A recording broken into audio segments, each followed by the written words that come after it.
Welcome to the Salmon Runs YouTube. Enjoy the video. Hello bakers!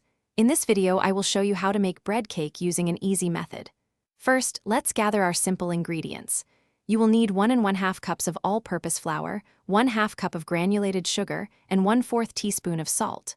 Also, have ready 1 large egg, 1/2 cup of milk, and 1/4 cup of melted butter.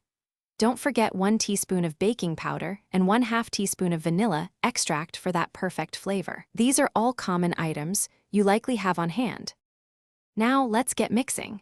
In a large bowl, combine your flour, sugar, salt, and baking powder, whisking them together until they are thoroughly blended. In a separate, smaller bowl, whisk the egg, milk, melted butter, and vanilla extract until smooth. Next, slowly pour the wet mixture into the dry ingredients. Mix gently with a spatula or spoon until just combined. Remember, overmixing can lead to a tough cake, so stop as soon as no dry streaks remain. It's time to bake your delicious bread cake.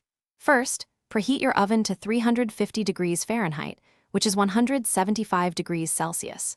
Prepare an 8-inch round baking pan by greasing and lightly flouring it, or line it with parchment paper for easy removal.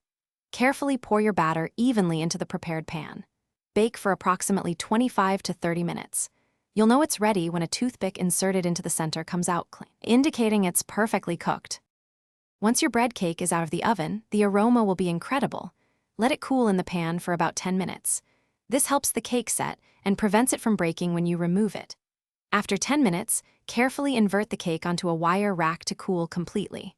For a simple finish, dust it with powdered sugar or drizzle a light glaze over the top.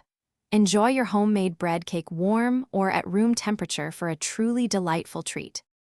Thanks for watching. Consider subscribing if we helped you.